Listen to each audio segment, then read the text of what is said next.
Somaliland waxay soo bandhigtay dowlatus ciidan xilli maanta ay ku beegan tahay sanad guurada 23aad ee ciidanka ee maamulka ee Somaliland waxa sidoo kale maamulka Somaliland fariin hanjabaad ah u dirtay dowladda federaalka ee Soomaaliya iyo sidoo kale cid kasta oo faragelisa arrimaha Somaliland inay dharbaaxo kulul ay ku dhufan doonaan wararkii u dambeeyay ciidamada qorshe ka dambeeyay oo la soo bandhigay inta ay ka koobnaayeen ayaa halkan kugu soo gudbin doona hadii ay tahay markii ugu horeysay ku soo gaaray muuqaalkeena fadlan subscribe inoo dhig gambalelka furasi ku soo gaaray muuqaalada kale xiga hadii subscribe inoo tahayna muuqaalka noo share garay like inoo saar soo gaar asxaab badan oo ku maasantahay daawashadaada Somaliland maanta waxay u dabaaldegaysaa gaar ahaan ciidanka ee booliska munaasabada 23 sano guuradii ka soo wareegatay markii dhidibada loo taagay iyadoona munaasabadaas uu ka qayb galay madaxweynaha Somaliland Cabdiraxmaan Ciro iyo sidoo kale mas'uuliyiin kala duwan intii ay socotay munaasabada waxa halkaas lagu soo bandhigay qoobka ciyaar ay soo bandhigeen ciidamada iyo sidoo kale dowlatus ay halkaas ay ku soo bandhigeen kuwaas oo la xiriira ee tababaradii kala duwan ay soo qaateen ciidamo kala duwan ayaa halkaas lagu soo bandhigay kuwaas oo xiran dariiska noocyadoodii kala duwan arintan ayaa waxa sidoo kale looga galay in Somaliland ay muujiso in ay haysato ciidamo ku filan isla markaana tababar gaar ah ay qabaan mas'uuliyiin kala duwan oo khudbado ka jeediyay munaasabada ayaa waxay sheegeen in Somaliland markaan ay tahay dal isku filan isla markaana aanan u baahnayn wadan shisheeye oo ay ka wadaan dowladda federaalka ee Soomaaliya iyadoona dhawaan dowladda federaalka ee Soomaaliya magaca iska bedeli doonto isla markaana magaca Soomaaliya ay ka guurayso oo magac kale ay la bixiso waxa sidoo kale ka hadla meesha taliyaha ee ciidanka ee booliska ee Somaliland isagoo khudbada halkaas ka jeediyay waxa uu sheegay in Somaliland ay ku talaabsatay horumar isla markaana ay soo martay marxalad kala duwan hadeertaana ay tahay dal isku filan waxa uu khudbadiisa ku sheegay in qof alaal qafkii soo farageliya arrimaha Somaliland ay ku dhufan doonaan dharbaaxo kulul isagoo mahadcelin u jeediyay madaxdii kala duwan ee xilalka ka soo qabtay Somaliland hal mar waxaan isla daawanaynaa khudbadii uu jeediyay taliyaha halkan dheer baynu soo galnay 1999 shacbiga Somaliland isagoo isu dhan waxay go'aansadeen inay qarannimadoodii dib ula soo noqdaan waxaan uga mahadnaqayaa shacbigayga gobonimada markasta ay ku difaacayaan qarannimadooda isku garab taagayaan ciidankooda iyo qarannimadooda iyo dawladnimadooda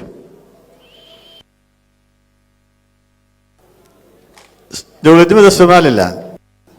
kuma iman shirar dabadeed oo la aasaasay qarannimadeena waxay ku timi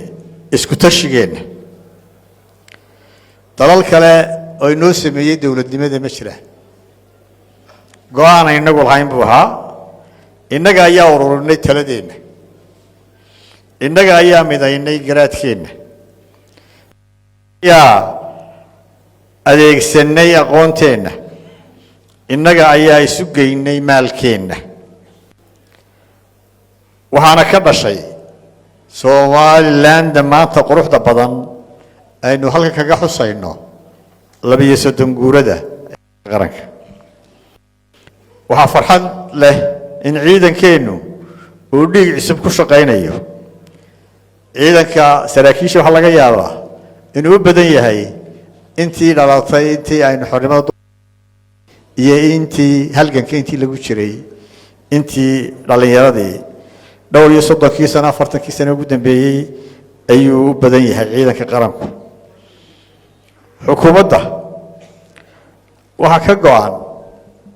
maadaama cadawgeenu batay u baahannahay inaynu qarankeena difaacno xukuumadda waxa ka go'an in la sameeyo ciidamada kaydka qaranka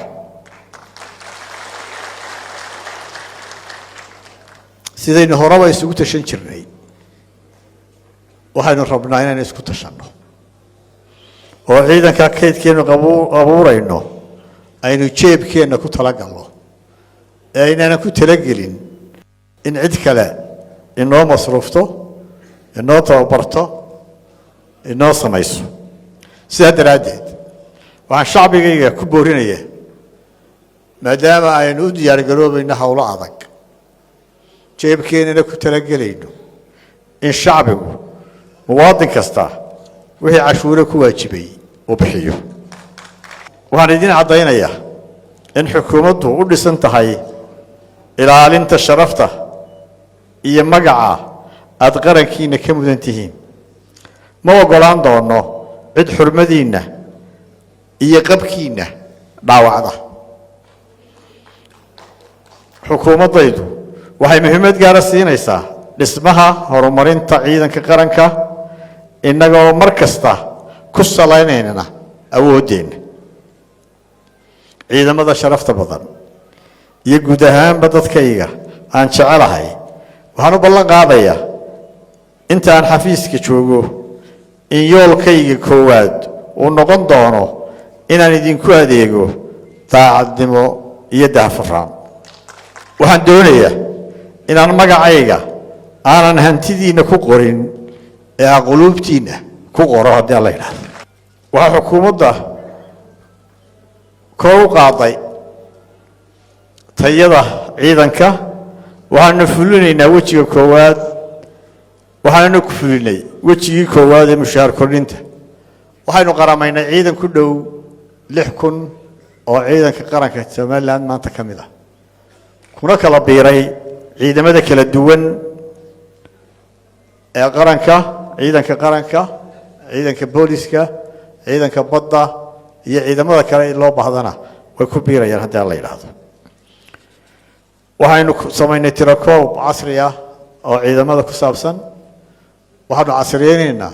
nidaamka mushaar bixinta warreyn waxaan alla dambi dhaaf iyo janno u weydiinaynaa dhammaan halyeeyadii kala duwanaa difaaca qaranka u geeriyooday muddadaas uu ciidankeenu jiray marna maskaxdeeda ka bixi mayso xusuusta in furka qaranka ay u sameeyeen dhammaan saaxiibadeeda qalabka sida waxaan madaxweynaha hortiisa idinka cadaynayaa mas'uul kasta oo madaxweynaha ka agdhowna aan marag u gashanayaa in madaxweynaha jamhuuriyadda Soomaaliland hadal haynta ugu badan ee aan ka maqlo qorshaha ugu badan ee uu igala hadlo iyo himilada ugu weyn ee hirgelinta uu ka shaqeeyo ay tahay kor u qaadista duruufaha nololeed ee askariga iyo tayeynta qalabka uu ku hawlgalayo waxaan alla uga baryayaa inuu madaxweynaha arrintaa u fududeeyo mahadii waxaan noo suurtagalay inaanu hirgelinay isbeddello muhiim ah muddadii sanadka ahayd inaynu sii dhisno xuduudda ciidanka kana dhigno ciidan casri ah kartidiisa intii hore ka sii badan marka laga yimaado barnaamijka weyn ee aad hindisaheeda lahayd ee ahaa qaramayntii tirakoobkii mushahar kordhintii madaxweyne waxaa noo qabsoomay oo aad maanta xariga ka soo jartay laba ka mid ah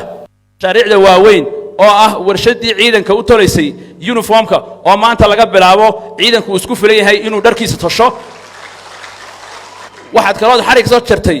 warshadii muxuu ahaay furinka ama dhuuniga ee ciidanka qaranka taasoo lagu ballaarin doono dhammaan jiidaha ciidanka oo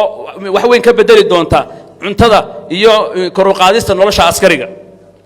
dhinacyada tayeynta ciidanka maadaama oo dunida maanta geedi tahay dhinaca tiknoolajiyadda waxaanu abuurnay madaxweyne waaxda amniga internetka ee ciidanka qaranka taasoo aan u tababarnay shaqaale u gaara waxaanu dibidhis casriyeyn ku samaynay xeryaha ciidanka waxaan intaasba ka sii mudan oo aanu dib habayn iyo casriyeyn u maanta waa maalin taariikhi ah oo ku suntan maalmaha taariikhiga ah ee jamhuuriyadda Soomaaliland leedahay 2 February waa maalinta asaaska ciidanka qaranka oo ka soo bilaamatay 1994kii asaaskii ciidanka qaranka oo laga keenay meel fog xilligaas oo ahaa qaramayntii ciidamada maleeshiyaadka ah ee beelaha maantana jooga meel sare oo aynu ku faani karno waxaan hubaa ciidanka qaranku inuu gaaray guulo lagu hambalyeyn karo oo lagu bogaadin karo waxaanse la hilmaamaynin meeshaynu u soconnaa inay tahay meel fog oo ka fog halkaynaynu maanta joogno ilaahayna waxaan ka rajaynayaa inaynu gaari doonno ciidamada qarankana waxaanu rajaynayaa guul haddii aad daabatay muuqaalkan aad dhamaysatay aragtidaada inuu reeb qaybta faalada waxaa kaaga soo baxay haddii ay tahay markii ugu horeysay uu ku soo gaaray muuqaalkan inaad subscribe inoo dhigam baleelka furasi ku soo gaaray muuqaalada kale xiga haddii aad subscribe inoo tahay muuqaalkan oo share garay like inoo sar soo gaaray asxaab badan oo ku maasantahay daawashadaada